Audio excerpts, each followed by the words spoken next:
Hey everyone, my name is David Haggerty. I'm a postdoc at NIH. This is the follow-up video to SqueakPose Studio. This is running a trained SqueakPose model on an edge compute device for real-time inference. What you're seeing here is a video of my desktop on a Jetson Aura Nano Super 8 gigabit development kit. This is Ubuntu 22.04 that's been flashed through the NVIDIA SDK manager to create a clean setup on this board. These are ARM devices, and there's no real clean way to do screen sharing with audio capture, so you're coming to me through an iPhone pointed at a computer screen. We've done some pre-install steps that you will see. Mainly, we have grabbed the curl and sh script for installing UV on these boards. We've also installed Chromium, so you can have a web browser and VS Code for an IDE. The last pre-install step, which you won't see us go through here, is downloading the Spinnaker SDK to allow the FLIR cameras to have the correct library files and drivers to interact with these boards, as well as the PySpin wheel files, which we're shipping here in the package to allow the cameras to interact with the program that we've built. But other than that, this is otherwise a clean install. The first thing you would do is CD into your desktop, and we're going to git clone this repo. It's still private, so it's going to ask me for my username and a key. When we release this, we won't need to do that, but what it's going to do is pull this git library file onto our desktop here.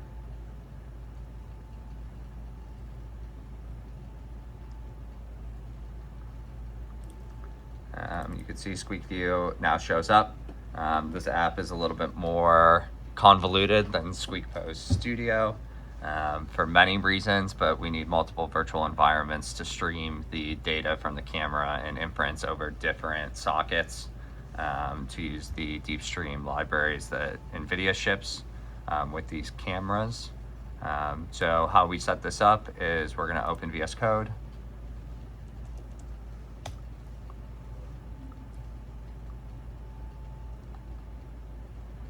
Make sure I am in the right folder here, so I am going to close this workspace. This is what VS Code would look like. We're going to open folders, we're going to go to our desktop and open SqueakView. What we're going to want to do first is go into this environments folder. You'll see there's 3 separate environments for capture, control, and inference. What we're going to do first is set up these Pi projects, which have the dependencies that we need.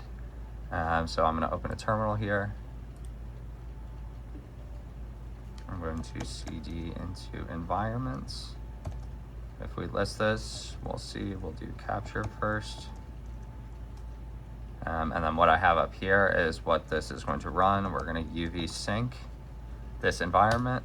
It will build our environment with our pre-shipped wheels here for the FLIR cameras, as well as the NumPy version that we need. You'll see it will then create a virtual environment file here. If we click into this and then go to the Pi virtual environment config, we need to include system site packages as true. We save that. We're going to close out. Now we're just going to repeat this over and over again for all the environments that we need. So we did capture, we're going to cd into control, same thing.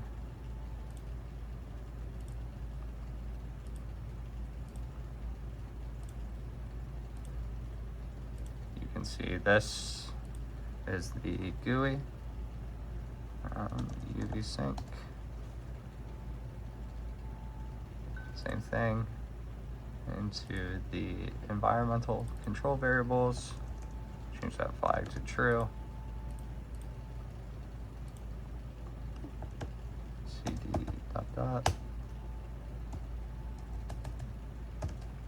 And then our last environment that we need to set up is our inference environment.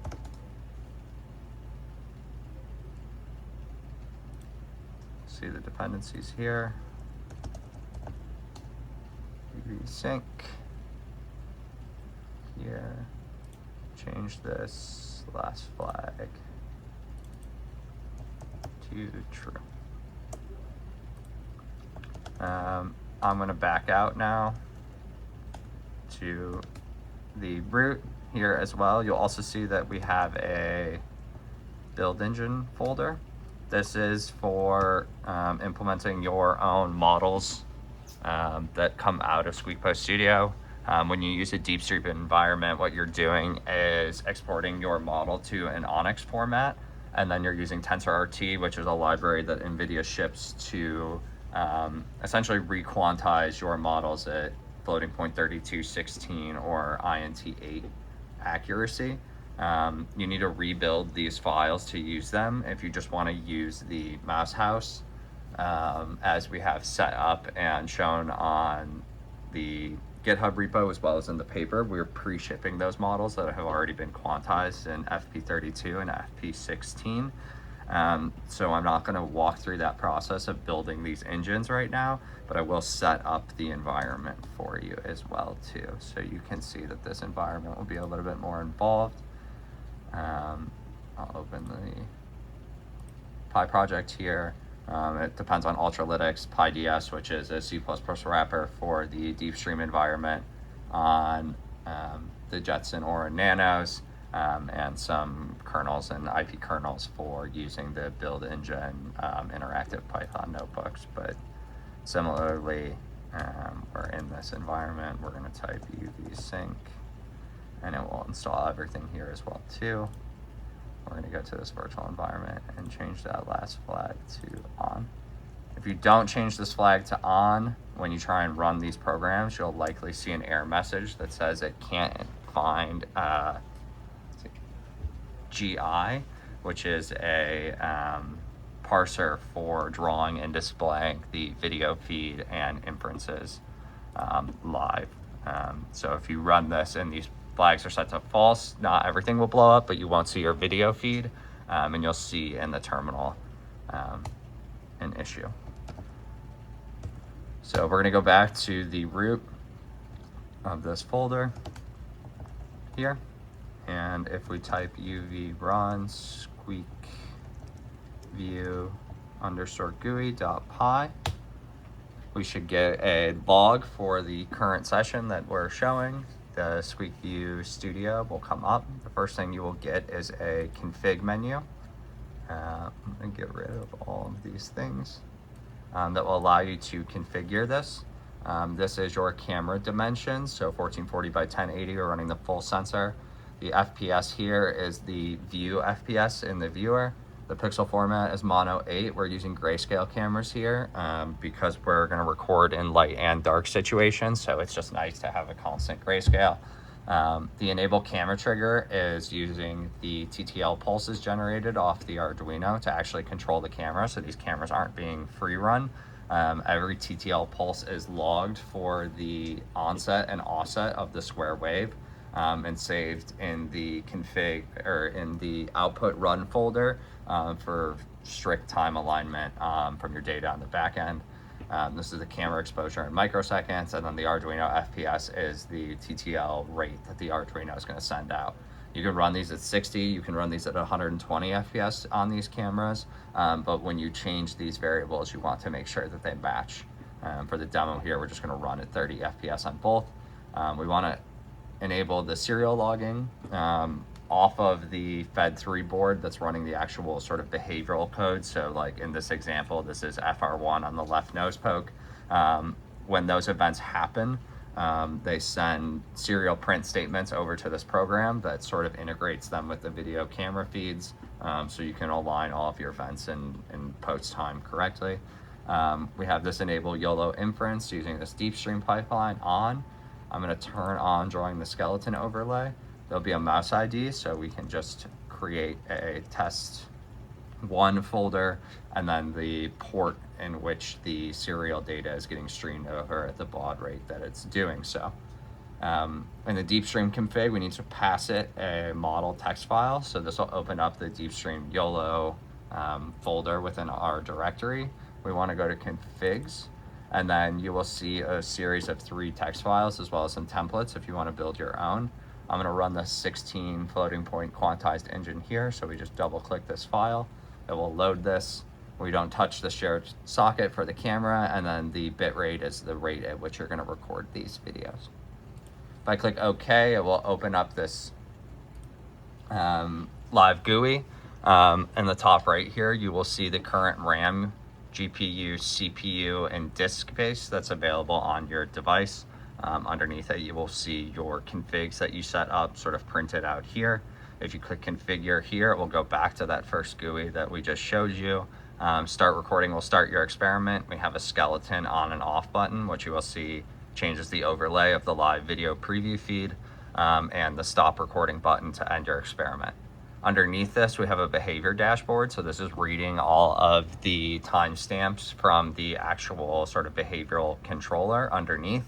It will create time synchronized variables in a streaming fashion, so you can see recent activity on the left and right nose poke, the left and right drink. So this is the touch sensor that we've integrated to do lichometry for the 2-bottle choice experiment in our demo. And then we have a parser built for the pellet well.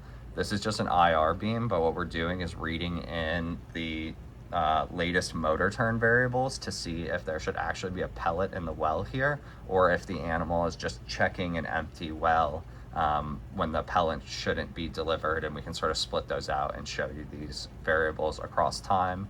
And on the top left, you will see total sort of cumulative counts for all of these variables, so you get a nice view of what's happened recently as well as what's happened since your recording started.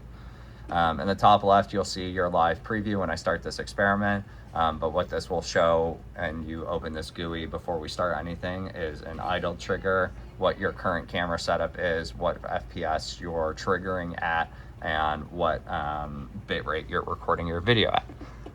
So without further ado, I will click start recording here. In the bottom left, you will also see ready to record. When we click the start recording button, we'll see the serial statements start to flow in from the camera, and then we'll see the boot up of the actual video feed. So this is live at 30 frames per second right now with the pose model running. We're shaking the camera around right here. There's a beautiful video screenshot printed out on a piece of paper for demo purposes here where we're pointing the camera at. We can click the skeleton on and off button, which will undraw the skeleton and just show you the pose points. We can turn this back on live in the recording. And then as I start to click on the actual behavior events on the Fed3 board over here, you can see that we're counting live pokes.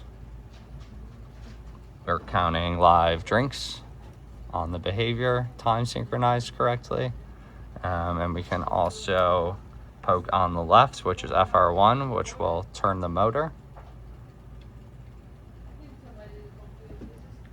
And then a pellet should show up.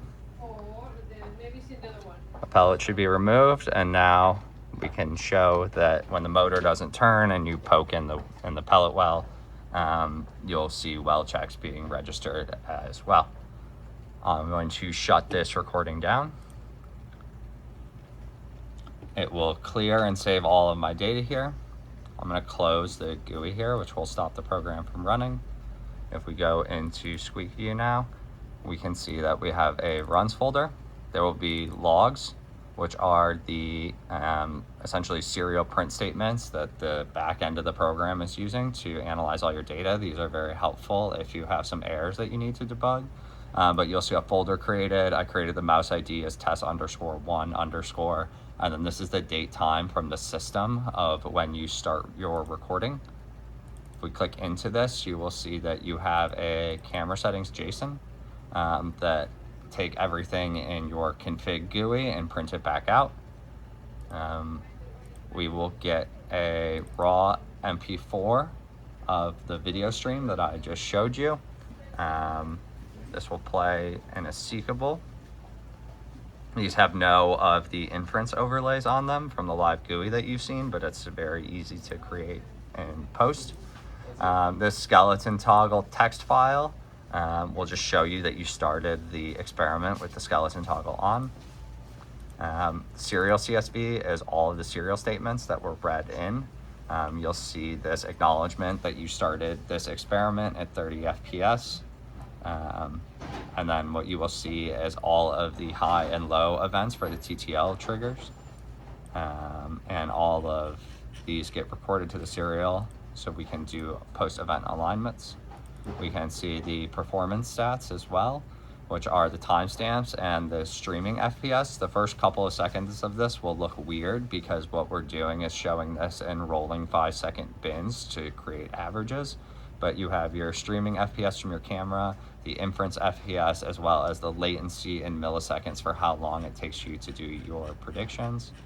So as we scroll down, after a couple of seconds, you'll see that these are dead on at 30 FPS for the streaming FPS, 30 FPS for the inference FPS, and then it's taking about 17 milliseconds per frame to draw the pose detections and overlays on your video. So this is truly real time with no delay. And the last CSV file that you will see is your detections, which are your frame IDs, your object IDs, which should all be the same for a single class mouse prediction, which then you see a confidence per prediction, the XY location with height location of the bounding box, and then you will see for every key point that we drew, you will get an XY coordinate and the confidence associated with it for nose, head, left ear, right ear, back, and tail base all the way down. If there are frames that skip predictions, they will be indexed correctly, so you could always sort of backfill and pre-fill from near predictions to close those gaps if you want. But in this example, you see here that for every frame that we've collected, we have a pose prediction. So this is sort of where we'll leave it for now. We're going to continue to iterate and update on this for real-time control. We can use these pose prediction outputs to update variables on the behavioral control monitor. So you could do things like, how well is my animal performing in real time? If you have an FR1 schedule, you can say based off of the actual activity of my animal in a box, we can update that to FR3 or FR5. These would be cool and things in progressive ratio tests where you can update the work variables in real time based off of the animal behavior in real time in the box. So this is just a quick install and overview of the SqueakView tool, but this gets you end to end from collecting video data, training your models, deploying your models on the edge, and doing real-time inference on these behavioral data sets. So we hope you think this is useful. We'll continue to launch and update and iterate on this, but this is just a workflow showing you that this is truly running on a $250 edge computer in real time. So we think this is pretty cool and scalable. And if you have any questions, start a chain in the GitHub and open up a ticket if you want to chat about this. But thanks.